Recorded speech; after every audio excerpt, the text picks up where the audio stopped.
चलो भाई, तो क्वेश्चन नंबर स्टार्ट कर रहे हैं 8।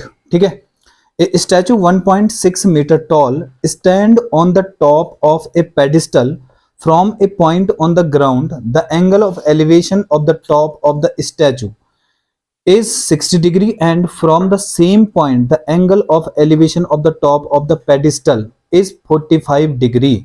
Find the height of the pedestal. तो फिगर बना लेते हैं यहाँ पे। पहले इन्होंने कहा कि एक इस तरह से एक पेडिस्टल था और इसके ऊपर मान लेते हैं कि ये हमारा स्टैचू है। ठीक है, इसके बाद हम मान लेते हैं कि माना यहाँ से यहाँ तक ये स्टैचू है, ये वाला।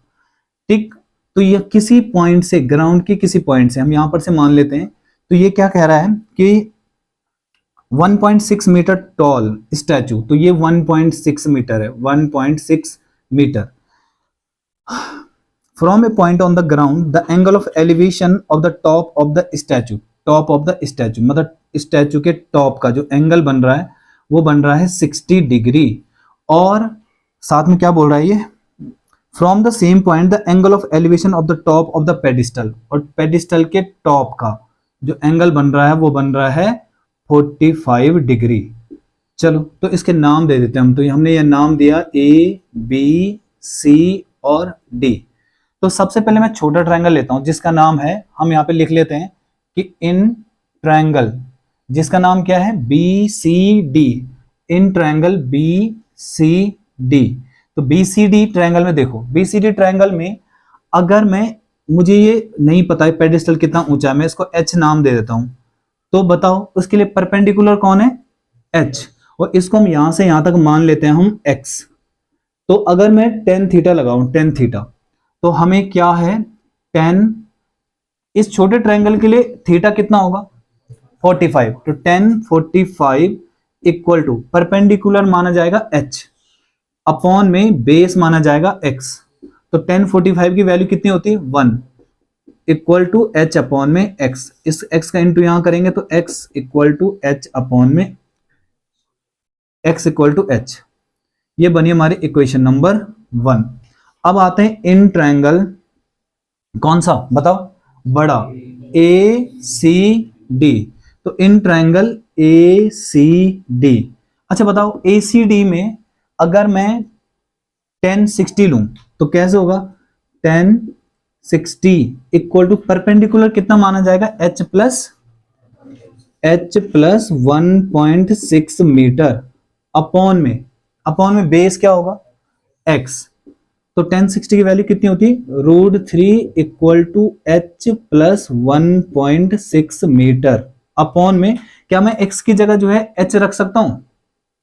ठीक है, तो कर दो इसका इंटू यहां, तो ये बन रहा हमारा H√3 बराबर H प्लस 1.6 मीटर।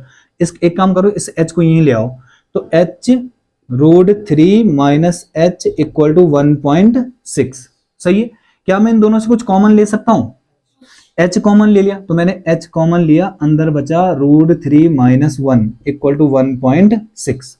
जो यहाँ इंटू है वहां जाके डिवाइड जाएगा, तो H इक्वल टू 1.6 अपॉन में √3 माइनस 1।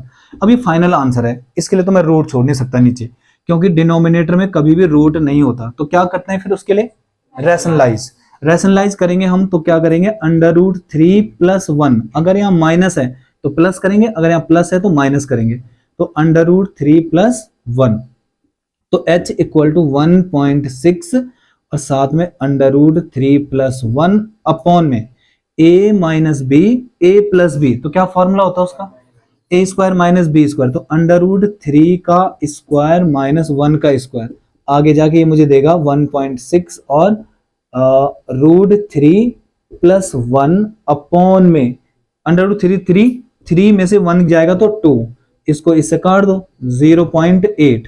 तो हमारे H की जो वैल्यू आ रही है वो आ रही 0.8 और √3 प्लस 1 आंसर। अब √3 की वैल्यू तो उसने बोली है नहीं रखने के लिए, तो हम रखेंगे भी नहीं। ठीक है, तो इतना ही हमारा फाइनल आंसर होगा। ठीक, कुछ पूछना है तो बोलो। क्वेश्चन नंबर 9 पे आते हैं। तो 9 है, the angle of elevation of the top of A building from the foot of the tower is 30 degree and the angle of elevation of the foot of the tower from the sorry, top of the tower from the foot of the building is 60 degree. If the tower is 50 meter high, find the height of the building. तो देखो यहाँ पे ये क्या कह रहा है कि एक टावर है और एक बिल्डिंग है, ठीक है, इस तरह से हम ये बना लेते हैं, और दोनों ही जो है जमीन के ऊपर खड़े होंगे, ये तो कंफर्म है। अब ये क्या कह रहा है कि the angle of elevation of the top of the building, top of the building, ये बना दिया हमने टॉप ऑफ द बिल्डिंग, ये बिल्डिंग है हमारी और ये टावर है, ठीक है। तो ये क्या कह रहा है कि टॉप ऑफ द बिल्डिंग क्या लिखा है 30 डिग्री, तो ये कितना है 30 डिग्री, और साथ में क्या कह रहा है and the angle of elevation of the top of the tower from the foot of the building, foot of the building यहां से, और यहां से जो है कितना बनता है 60 डिग्री, ऐसे, ठीक है, सही है। और जो बिल्डिंग है वो कितनी है 50 मीटर हाई बिल्डिंग है, 50 मीटर ऊंची बिल्डिंग है, ठीक। तो फाइंड द नहीं टावर है 50, सॉरी टावर है 50, टावर है 50 मीटर, टावर है 50 मीटर। तो क्या पूछा उसने find the height of the building, तो हाइट पूछी है बिल्डिंग की। अच्छा सोचो एक बात पूछनी है अगर मुझे कि मुझे पता कैसे चला कि बिल्डिंग जो है ज्यादा ऊंची है या टावर ज्यादा ऊंचा है, पता कैसे चला? डायग्राम से, डायग्राम तो मैंने खुद बनाया, एंगल से। देखो अगर जो है छोटा एंगल बन रहा है, छोटा एंगल बन रहा है तो इसका मतलब बिल्डिंग छोटी रही होगी, पर एंगल टावर का जो है बड़ा बन रहा है, बड़ा बन रहा है ना, मतलब बिल्डिंग की, बिल्डिंग है ना जो, बिल्डिंग का एंगल बड़ा बन रहा है, इसलिए जो है बिल्डिंग ज्यादा बड़ी रही होगी टावर से, सही है। तो हमें क्या करना है, इस टावर की ऊंचाई निकालनी है, तो मैं इनको नाम दे देता हूं, यहाँ पे ए, यहाँ पे बी, यहाँ पे सी और यहाँ पे डी। तो पहले मैं एक काम करता हूं, एक ये वाला ट्रायंगल ले लेता हूं, तो मैं बात कर रहा हूं इन ट्रायंगल, किस ट्रायंगल की, ए बी सी। तो देखो in triangle A B C मुझे जो है ये गिवन है, बट ये नहीं है पता, ये नहीं है मुझे पता। पता क्या है मुझे, परपेंडिकुलर, और निकालना है बेस। तो परपेंडिकुलर बेस का रिलेशन कौन देता है मुझे 10, तो यहां पे लिख सकता हूं मैं 10 कितना बताओ 60, 10 60। 60 क्यों ले रहा हूं, क्योंकि ए बी सी में ना 60 तो आ रहा है, ए बी सी में 60 आ रहा है, तो 10 60 इक्वल टू परपेंडिकुलर कितना होगा 50 अपॉन में बेस कितना है x।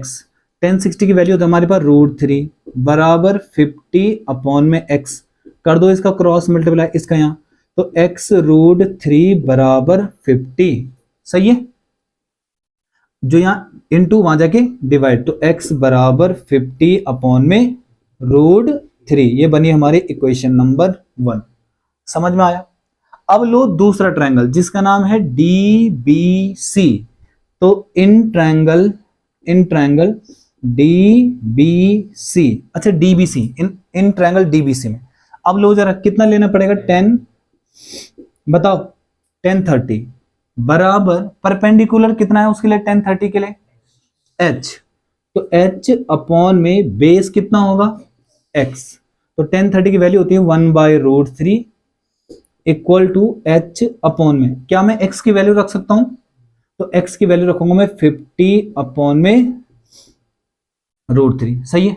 अच्छा क्रॉस मल्टीप्लाई कर सकते हैं इनका, तो मैं जब क्रॉस मल्टीप्लाई करूंगा तो हमारे पास बनेगा 50 अपॉन में √3, मतलब पूरे इसका इसके साथ हुआ और इसका वहां करो, तो कितना आ रहा h√3, इसका यहां कर दो तो कितना आ रहा 50 इक्वल टू 3h बन गया ना, जब √3 इंटू हो जाएगा, और जो यहाँ इंटू आ जाएगा डिवाइड, तो 50 अपॉन में 3 इक्वल टू h। इतना छोड़ोगे तब भी सही है, बट तुम्हारे पास जो आंसर है ना पीछे वो पॉइंट में भी नहीं है, वो आंसर कैसा है मिक्स्ड फ्रैक्शन में। मिक्स्ड फ्रैक्शन मतलब कैसे, अगर मैं 3 का डिवाइड 50 में करूंगा ना तो कितना 3 1 जा 3, कितना बचा 2, 3 6 जा 18, कितना बचा 2, तो हमारे पास जो आंसर आ रहा है वो आ रहा है 16 होल 2 अपॉन में 3 मीटर आंसर। ये हमारे पास आंसर दे रखा उन्होंने इस तरह से, सही है। पर तुम लोग अगर यहाँ पे छोड़ोगे या फिर पॉइंट में लाओगे ना तो हमारा पॉइंट का 16 पॉइंट कुछ समथिंग आएगा ना, वो भी सही है, वो भी गलत नहीं माना जाएगा। पर पीछे आंसर मैच करने वाली बात है कि एनसीईआरटी का जो आंसर है उन्होंने ये दे रखा है तो हमने वैसा किया है। ठीक, फिर भी तुम अगर 50 अपॉन में 3 छोड़ोगे तो चल जाएगा। ठीक।